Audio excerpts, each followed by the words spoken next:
Nous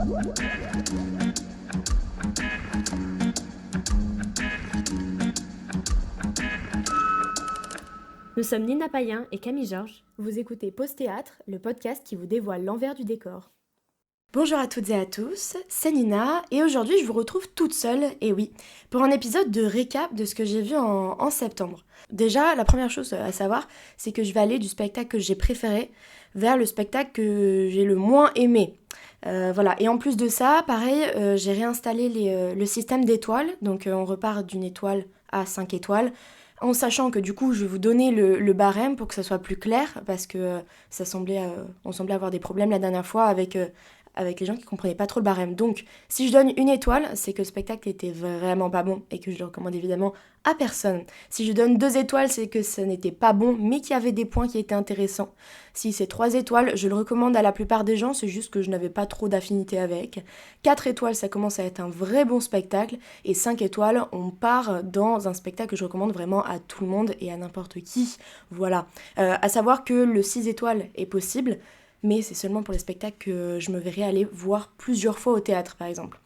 Et dans cette catégorie, d'ailleurs, je vous conseille Le Bourgeois Gentilhomme, mise en scène par Christian Eck et Valérie Le Sort à la Comédie Française, qui reprend d'ailleurs cette année. Je vous le conseille fois 1000, je l'ai déjà vu 3 fois et j'y retourne encore une 4e. Donc voilà. Alors, nous allons commencer avec Nous reviendrons au printemps, que je suis allée voir le 15 septembre. Malheureusement, c'est un spectacle qui ne passe plus actuellement, mais franchement, regardez s'il passe pas en tournée près de chez vous, s'il recommence pas, parce que c'était incroyable. C'est un 5 étoiles. Alors, la mise en scène est par Simon Adiana Anoukai, j'espère que je prononce bien le nom, et c'était au théâtre de l'Épée de Bois. J'y étais allée parce qu'en fait, je suis un comédien qui a été académicien à la Comédie Française qui s'appelle Nicolas Verdier et qui du coup était dans le spectacle. Bah écoutez, je ne regrette pas d'y être allée. C'était un spectacle en immersion en fait, adapté à partir de la Cerisée de Tchekhov, et c'était magique. Il y avait en fait déjà à partir du moment où on vous accueille et tout le monde est sourire, et en plus c'est pour la fête du coup parce que on accueille... On accueille la maman, je n'ai plus les noms, je suis désolée. On accueille la maman du coup à la fête parce qu'elle revient après plusieurs années d'avoir habité à la ville, et maintenant elle revient pour revoir la Cerisée. Et donc c'est une grande fête qui s'organise, et en fait tous les spectateurs sont conviés à cette fête, et donc on parle avec les acteurs dès le début. C'est vraiment une ambiance super, c'est joyeux. En plus on nous a servi du champagne, moi je dis pas non, hein, clairement. Mais bref, au-delà de ça, donc l'immersion était assez incroyable, mais le décor était ouf parce que on rentre vraiment dans la pièce où la fête va se passer. Et donc c'est en immersion dans 2 salles différentes. Donc il y a la première de la fête qui est en fait la pièce principale de la Cerisée. Et après on passe dans une autre pièce qui, je sais pas si on pourrait dire qu'est un peu onirique, enfin si, parce que c'est pas une pièce à proprement parler, mais en fait c'est un autre endroit du théâtre qui est adjacent à la pièce du studio du coup, où en fait on voit un peu le monde intérieur de chaque personnage. En fait chacun fait sa vie, fait ses actions qui sont plus ou moins fortes, plus ou moins marquantes, mais qui en tout cas révèlent toute une autre partie de la personnalité des personnages, et j'ai trouvé ça assez intelligent et vraiment d'ailleurs touchant pour certains personnages, parce que il y en a qu'on voit. Il y a des personnages dans cette pièce de Tchekhov qui se prennent des tollés par les autres, hein, qu'on soit clair, il y en a. Mais c'est vrai que on a de la pitié pour eux, mais on voit pas vraiment leur paysage intérieur, si j'ai envie de dire. On comprend pas enfin, on n'a pas leur personnalité en entier, puisque la Cerisée, c'est une histoire conçue de A à Z, et en fait, on voit pas chaque personnage comment il vit l'histoire, si vous voyez ce que je veux dire. Alors que là, avec cette deuxième pièce, on le voit vraiment, d'autant plus que les acteurs étaient excellents. Enfin, c'était... Je mets quand même un petit plus à Sophie Richelieu, qui était mais incroyable et qui a une voix, les amis, oui, je vais vous appeler les amis, mais qui a une voix mais qui était magique. Elle m'a foutu des frissons. À un moment elle chante, en plus elle a une voix où elle peut partir en opéra, et là ils ont fait un mix entre opéra et un peu de pop, et c'était magnifique. Donc voilà, je vous conseille puissance 1000 ce spectacle si vous avez l'occasion d'y aller, parce que vraiment c'était un moment magique et hors du temps, vraiment. En plus le théâtre de l'Épée de Bois, regardez la programmation, je n'ai jamais été déçue en allant là-bas.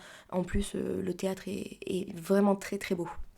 Ensuite, on fait un petit bond dans le temps et je vais vous parler d'un spectacle qui s'appelle Écrire sa vie. Je suis allée le voir le 27 septembre.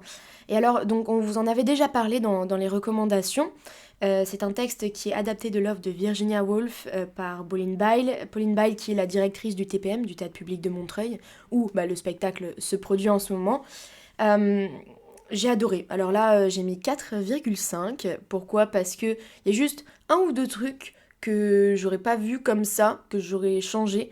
Alors ce spectacle se joue encore jusqu'au 21 octobre, donc je vais essayer de pas vous spoiler du tout. C'est vrai qu'il y a juste eu genre un ou deux mini trucs que je me suis dit, peut-être pas, mais sinon c'était magique aussi, c'était vraiment assez incroyable. Alors déjà, je ne connaissais pas du tout Virginia Woolf, je n'ai jamais lu quoi que ce soit de cette autrice, et en fait, l'écriture, c'est incroyable, c'est hyper imagé, c'est... Dès que les personnages commençaient à parler, vous vous prenez des choses dans la gueule, des images dans la gueule, mais qui sont magnifiques et qui ont plein de significations, en fait, qui sont vraiment très très belles. Euh,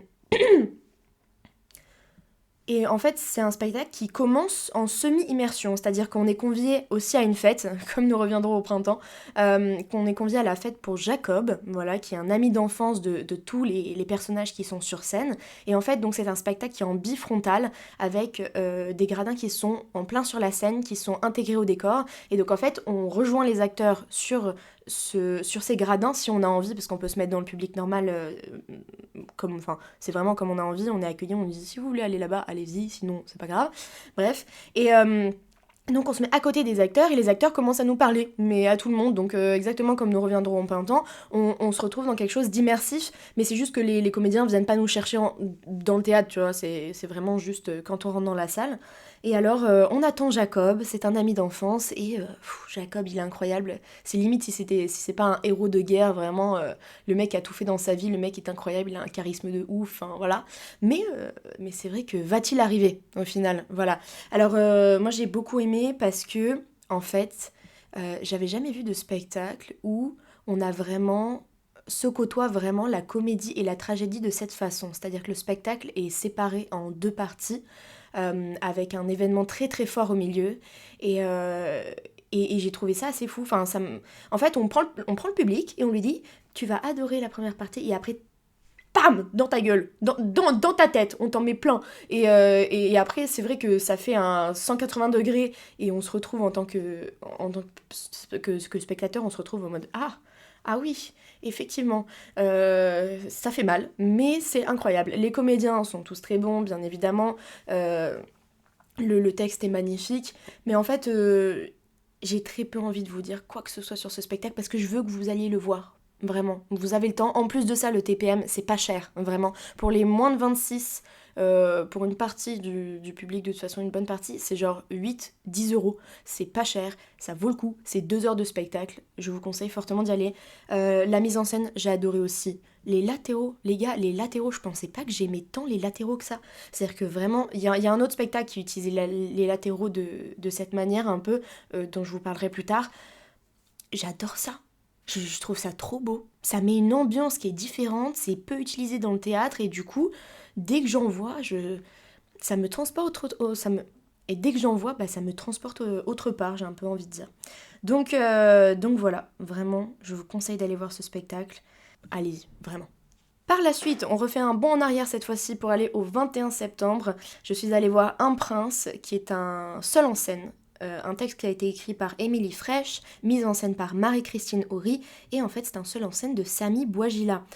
Samy Bouajila qui est césarisé, si je ne dis pas de bêtises, qui est césarisé, qui est plus tourné vers le cinéma, mais qui là revient au théâtre avec un texte très très fort, un spectacle que j'ai noté 4,5 de la même façon. J'ai chialé comme une merde pendant toute la deuxième partie du spectacle. Alors malheureusement il est fini, je pensais qu'il continuait en octobre, mais non, c'était la fin le 30 septembre. Je suis dégoûtée. Je voulais vraiment qu'il continue plus que ça. Donc on se retrouve on se retrouve un peu dans un lieu où on sait pas trop au début. Moi, en fait, l'étoile, enfin la demi-étoile que j'ai enlevée, c'est parce que la première partie du texte, j'ai eu du mal avec, parce que on se retrouve dans un truc où on sait pas où on est du tout, on ne sait pas qui est le personnage en face de nous, et ça dure, je pense, un bon 25 minutes où je savais pas qu'est-ce que je regardais, en fait. Et ça m'a un peu gênée. J'aime bien quand au début, je suis introduit dans un monde qui devient clair. Enfin, ça peut rester 10 minutes dans le flou, mais 25 minutes, ça faisait un peu long, j'avoue. Par contre, à partir du moment où la relation avec son père est amenée, c'en était fini pour moi. Si vous écoutez un peu le podcast d'habitude, vous savez que les sujets sur la mémoire, sur la famille, ça me touche énormément. J'ai pas de raison particulière, hein, parce que vraiment, ma famille va bien. Enfin, je veux dire, j'ai pas Enfin, je sais pas. Il s'est jamais rien passé de traumatique de ce côté-là dans ma vie, mais pourtant, ça me touche énormément. C'est quelque chose, dès qu'on parle de la mémoire, que ça soit dans les maladies, genre Alzheimer ou tout ça, ou vraiment juste la mémoire des souvenirs, je sais pas. Donc le fait est que c'est super émouvant. Émouvant, bah oui, bien sûr. Le fait est que c'est super émouvant. Et en fait, on se retrouve en immersion dans... Immersion, j'adore ce mot apparemment aujourd'hui. En immersion dans l'univers de ce personnage-là. En fait, il est coincé dans la mémoire de son père. On est en bord de périphérie et en fait le mec est un peu fou parce qu'il est tout seul tout le temps et du coup il a envie, en fait il se retrouve coincé dans le rêve de son père. Et en fait, il ne vit que par procuration de cette mémoire-là, c'est-à-dire qu'il vit dedans alors que c'est absolument pas sa vie, c'est absolument pas comment ça s'est passé, sa vie à lui, mais il vit dans la mémoire de son père. Il est en France, mais en fait, il se croit en Algérie, si je dis pas de bêtises. Normalement en Algérie. Et voilà, les sujets principaux, c'est la mémoire, la famille et l'injustice. C'est super beau. La mise en scène, c'est pas le truc le plus incroyable que j'ai vu, mais ça marche très très bien. En fait, surtout, il y a un système de rideaux pour faire des sortes de bonds dans la vie du père, et qui est bien réalisé. On comprend vraiment que c'est le père. Mais voilà, la mise en scène, c'est pas mon truc préféré. C'est vraiment pour le texte que je vous conseille d'aller voir ce spectacle si vous avez l'occasion. C'était vraiment très très touchant. Et je pense que tous mes amis de la manuf avec qui on y allait ont aimé, quoi, au final. Donc voilà. Next, le 24 septembre, je suis allée voir Autopsie mondiale, qui est un spectacle écrit, enfin un texte pardon, écrit par Emmanuel Baya-Mactam et mis en scène par Clément Poiré, le directeur du Théâtre de la Tempête. C'était un duo, donc je vous en avais aussi parlé en recommandation de ce spectacle-là. En fait, c'est un duo qui avait écrit, enfin qui a réalisé, pardon, qui a produit, tout ce que vous voulez, à l'abordage. Et en fait, à l'abordage, c'est le premier spectacle que je suis allée voir à Paris de ma vie. Et ça a été un énorme coup de cœur et je suis hyper reconnaissante d'être allée voir ça en premier. Donc là, en voyant que c'était à nouveau le duo, j'ai sauté sur l'occasion d'aller le voir. Alors, à ce spectacle, j'ai mis 4 étoiles parce que c'est pas un spectacle que j'irai revoir spécifiquement, enfin voilà, mais c'était un très bon spectacle qui fait beaucoup beaucoup réfléchir sur la société actuelle. Ça se joue encore jusqu'au 22 octobre, au Théâtre de la Tempête bien évidemment. C'est un très bon spectacle, c'est rigolo, c'est ironique, c'est... Vraiment, ça vous met un peu des petites claques dans la tête aussi, hein, par moment. On va pas se mentir, c'est bien dirigé sur la société actuelle, donc on s'en prend un peu plein la tête. Mais c'est très intelligemment fait, si je peux dire. La mise en scène, je sais pas. J'ai l'impression que c'est un peu typique du coup du duo parce que à l'abordage c'était un peu dans ce style-là déjà, mais c'est bariolé, il y a plein de couleurs, c'est joyeux, c'est il y a des paillettes. Bon, alors là, il n'y avait pas des paillettes à l'abordage, mais là, il y a des paillettes parce que ça parle de Michael Jackson et de Britney Spears et de tous les scandales qui les entourent. Et aussi, en fait, on se retrouve un peu dans le procès de Michael Jackson, notamment par rapport à tout ce qu'il a fait à tous les enfants. Super, vraiment top comme personnage. Donc voilà, et il y a beaucoup de mauvaise foi, mais en fait, on n'assiste pas que au procès, bien évidemment. Après, il y a une histoire quand même, un minimum, donc après ça part et ça évolue. Mais c'est vrai que c'est pas mal de voir ces personnages qui sont pleins de mauvaise foi, mais qui en même temps sont hyper touchants du coup. Parce que tout ce qu'ils ont vécu, c'était pas fun non plus. Enfin, je veux dire, Michael Jackson, oui, il a fait des trucs vraiment horribles et ne pourrait... Enfin, y a pas, on peut pas lui pardonner ces actes-là, mais enfin, il a été traqué par tout le monde en fait. Et peu importe ce qu'il faisait, c'était dans la bouche de toute la société, un peu, j'ai envie de dire. Donc voilà, c'est très drôle. Dès que vous rentrez dans le théâtre, vous êtes déjà dans le décor, c'est-à-dire dans le couloir pour accéder à la salle. Il y a déjà des éléments de décor et c'est très très fun. Il y a des choses très drôles au mur. Et puis à la fin du spectacle, alors ça m'a marqué, à la fin du spectacle, on va danser tous ensemble sur la scène avec les comédiens. C'était très drôle. Pour finir le spectacle, il y a une des comédiennes qui dit, eh ben les gars, c'est parti, allons danser au final sur sur bien évidemment les chansons de Michael Jackson et Britney Spears. Et c'est top. Ça danse tous ensemble, même si vous êtes tout seul à aller voir le spectacle. Moi j'y suis allée toute seule, tu danses avec les gens et tout le monde est heureux et c'est cool. Et pour terminer un spectacle comme ça, j'avais jamais vu cette manière de faire encore. Et franchement, pourquoi pas le refaire sur d'autres spectacles. Bon, évidemment pas les tragédies, hein, qu'on soit clair, on va pas aller danser avec Antigone morte et tout, mais mais c'est vrai que c'était vraiment cool pour finir leur spectacle. Donc voilà, je vous conseille d'aller le voir, franchement, c'est un bon spectacle. Après, si vous aimez pas Michael Jackson et Britney Spears, qu'est-ce que vous voulez que je vous dise? N'y allez pas, mais si vous avez envie de découvrir comment ces personnages s'en sortent, surtout Michael Jackson qui est mort, au final. Enfin, serait-il mort? N'est-ce que une fausse... J'ai pas de mots. Voilà, je vous le recommande, allez-y. Et en plus, la tempête, de la même façon, ce n'est pas cher la tempête. Au final, je crois que c'était genre 10€, 10,50€ pour les moins de 26 ans. Après, oui, ça monte quand vous n'êtes pas étudiant ou vous n'êtes pas élève en école de théâtre, parce qu'il y a des prix pour les élèves d'école de théâtre aussi. C'est vrai que ça monte un peu plus, mais ce n'est jamais des prix exorbitants, la tempête. Donc voilà. Autopsie mondiale. Ah oui.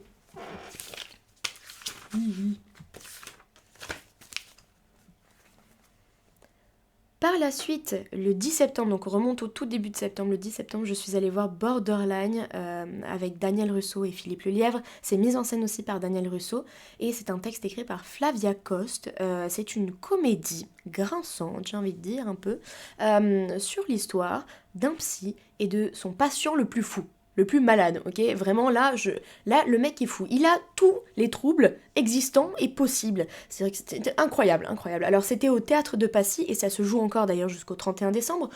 À ce spectacle, je mets 3 étoiles, 3,5, je ne sais pas trop, parce que ce qui m'a vraiment marqué, et ce pourquoi je le recommande notamment aux élèves en école de théâtre, c'est la mise dans le corps de Philippe Lelièvre. Ce mec est incroyable. On l'a eu à la manif en masterclass l'année dernière. Et vraiment, il est incroyable. Déjà, il est super gentil, il est vraiment adorable. Mais en plus de ça, le mec est dans le corps, il pose un pied et vous savez que ça va barder, ok? Il pose un pied sur scène, vous savez que ça va être drôle. C'est-à-dire que je n'ai jamais vu quelqu'un autant dans son personnage. Mais vraiment, là ça m'a vraiment frappé parce qu'en plus il y a le contraste avec le psy qui du coup est encore très quotidien, très normal on va dire. Ça contraste beaucoup avec le patient. Alors ce patient, mais incroyable. Alors, on va faire court je vais faire court sur ce spectacle parce que je vous en ai déjà parlé en story, si vous avez vu, et c'est encore dans la story à voir, enfin à la une sur Instagram. J'ai fait une mini critique dessus, mais franchement, je vous conseille d'y aller, ne serait-ce que pour voir comment Philippe Lelièvre joue, en fait, tout simplement. En plus de ça, c'est drôle, c'est une histoire tirée par les cheveux à des moments, mais c'est très drôle, et c'est très bien écrit, donc non, allez-y, vraiment. Je conseille tout ce que j'ai vu, moi. C'est quoi cette merde? Next, je suis allée voir le 17 septembre avec Camille. Nous avons été invités à voir Juste la fin du monde, texte de Jean-Luc Lagarce, mise en scène par Théophile Gros au Théâtre du Nord-Ouest. Alors, il ne passe plus ce spectacle-là, mais j'ai envie de dire, c'était très bien. À ce spectacle, je mets 3 étoiles, mais parce que le texte est très dur en fait. Parce que les comédiens, j'ai beaucoup aimé les comédiens, ils sont vraiment tous bons, surtout le comédien qui joue Louis, donc le personnage principal, pépite. Vraiment, le mec est super juste, il est vraiment dans le personnage, il y a quelque chose, mais en fait le texte de Lagarce, c'est très compliqué. Si vous n'accrochez pas avec Lagarce, il faut pas y aller, quoi. C'est un peu ça, c'est très difficile. Par contre, ce qui a été vraiment réussi, c'est que le texte est rendu un peu dynamique, c'est-à-dire que jouer du Lagarce, ça peut vite, très très vite, devenir lourd et long et voilà, c'est vraiment ce qu'il faut dire, voilà, Lagarce. Mais là, c'était dynamique, j'ai bien aimé et j'ai compris surtout le texte. Et alors pour comprendre un texte de Lagarde, les amis, si vous en avez déjà lu, il faut s'accrocher. Surtout quand c'est quelqu'un qui vous le dit, l'écouter plus regarder la mise en scène, c'est quelque chose. Mais non, c'était un bon spectacle, c'était un gros pari de mettre celui-là en scène. Mais d'un autre côté, c'est super important d'aller le voir, en tout cas de connaître ce texte-là parce que ça parle des relations familiales qui peuvent être très toxiques. Ça parle de la mort aussi, ça parle de pas mal de sujets qui sont très contemporains et qui sont très réels et très bien décrits en fait au final. Donc ouais non, c'est un texte à connaître, d'autant plus que il est au programme du bac en ce moment, donc pour les gens qui nous écoutent et qui sont en train de passer le bac, c'est un des textes que vous allez devoir étudier. Et bien que ça puisse paraître horrible à la première lecture, je peux vous assurer qu'en vérité il y a plein de choses très intéressantes qui sont dites dedans. Lisez-le avec une ouverture d'esprit, j'ai envie de dire, et sans vous braquer au final. J'ai un peu l'impression que c'est dans le style Beckett, c'est-à-dire si on vous fait lire du Beckett au lycée, il y a vraiment pas tout le monde qui accroche, quoi. Il y a vraiment pas tout le monde qui accroche. Mais voilà, sachez qu'en plus de ça, on a un petit épisode qui viendra sur juste la fin du monde, Gossip Théâtre. On vous en avait parlé un petit peu, prochain épisode dans 2 semaines. Ce sera un Gossip Théâtre, le premier d'une longue série, on espère. Et juste la fin du monde sera dans ces épisodes-là, puisque c'est au programme du bac et que voilà, on va essayer de vous le rendre dynamique et de vous le faire apprécier, tout simplement. Et pour finir, le 22 septembre, je suis allée voir James Brown mettait des bigoudis au Théâtre de la Colline, texte et mise en scène de Yasmina Reza. Alors les amis, c'est The Spectacle que je n'ai pas aimé, j'ai donné 2 étoiles et encore, je pense que 1,5 ça ne serait pas de trop. C'était nul. Oh pardon, non mais excusez-moi, parce que vraiment... Autant j'adore dire du mal des spectacles des fois, mais là, en fait, j'ai été vraiment déçue. En fait, il y a des spectacles, vous voyez, quand c'est vraiment pas bon, c'est en mode je m'en fiche. Mais là, j'ai été vraiment déçue. Parce que Yasmina Reza, bon après, moi, je connais pas toutes ses pièces, mais du coup, j'ai lu Art et Le Dieu du Carnage, 2 pièces que j'aime beaucoup à la lecture, notamment Art en plus a été réalisé après en captation et c'est une captation qui a énormément de succès avec Arditi et tout, tu vois. Mais et puis Le Dieu du Carnage, j'apprécie fortement cette pièce. Donc j'ai vu Yasmine Reza, je me suis dit OMG, il faut absolument que j'y aille, ça va être grinçant, ça va être incroyable. Surtout que, les amis, le pitch, c'est que il y a un mec qui croit être Céline Dion, mais qui dit que Céline Dion existe. Genre en mode, il est fan de Céline Dion, mais il se croit lui-même Céline Dion. Et son pote qui est blanc mais se croit noir. Enfin, s'identifie comme noir, autant pour moi. Alors les gars, quand j'ai vu ce pitch, je me suis dit mais ça va être incroyable. Là, elle a une occasion vraiment de faire quelque chose de grinçant, de mettre des blagues, des trucs horribles, mais qui passent parce qu'on dénonce quelque chose, tu vois. Donc, j'avais trop hâte. En plus, j'arrive au Théâtre de la Colline, qui en plus est un très beau théâtre. J'arrive au Théâtre de la Colline, je regarde le livret et je vois pas quoi. Le personnage principal, Céline Dion, c'est Micha Lescaut. Les gars, si vous avez écouté le podcast l'année dernière, vous savez à quel point Micha Lescaut, on l'adore avec Camille, d'accord. On l'a vu dans Richard II au théâtre Nanterre-Amandier. Le mec est incroyable, il a une folie, il a un pet au casque qui fait que ses personnages sont incroyables, ok. Tout le temps, on l'adore, on le kiffe. Sauf que là, vraiment je suis trop déçue parce que je m'attendais à un truc de ouf, vraiment. Autant par tous les... Autant par le pitch, par les acteurs, par tout ça, c'était nul, c'était vraiment... Ça se joue jusqu'au 15 octobre. Écoutez les amis, si vous avez envie d'y aller, allez-y. Parce que c'est pas cher la Colline et que si vous avez budget, pourquoi pas, allez découvrir, allez vous faire votre avis. D'ailleurs dans les commentaires, notamment sur YouTube, ou même envoyez-nous un DM sur Insta, s'il y a un des spectacles où vous n'êtes pas d'accord avec moi, dites-le moi, d'accord. Dites-le moi et on en discute parce que vraiment... Ce spectacle, j'aimerais trouver quelqu'un qui a aimé, d'accord, pour parler avec lui ou avec elle. Les acteurs, mais Micha Lescaut, avec cette mise en scène, j'ai l'impression qu'on lui a mis la tête sous l'eau. Genre, alors c'est peut-être pas la bonne image, mais disons que sa folie est effacée. Mais vraiment, il y a rien. Le mec est blas. Le mec est... Il y a rien. Alors oui, il y a un tout petit peu plus de folie par rapport aux autres personnages, parce que, par rapport aux autres acteurs, parce qu'il y a quand même un accent canadien qui est là et qui est un peu exagéré. Mais encore, je pense qu'on peut y aller beaucoup plus dans la caricature, je pense qu'on peut aller vraiment beaucoup plus dans la comédie. d'autant plus le texte, parce qu'en fait cette mise en scène fait que il n'y a pas de rythme, c'est une comédie, c'est Yasmina Reza, et il n'y a pas de rythme. Je me suis ennuyée pendant tout le spectacle, les amis. Tout le spectacle, je me suis fait chier, pour être vulgaire. C'est bon, voilà, on dit les choses, je me suis ennuyée, je me suis fait chier. Et non, les acteurs sont mous, il n'y a pas de rythme, le texte est pas drôle du coup. Le texte en devient pas drôle, il n'y a pas eu de rire dans la salle.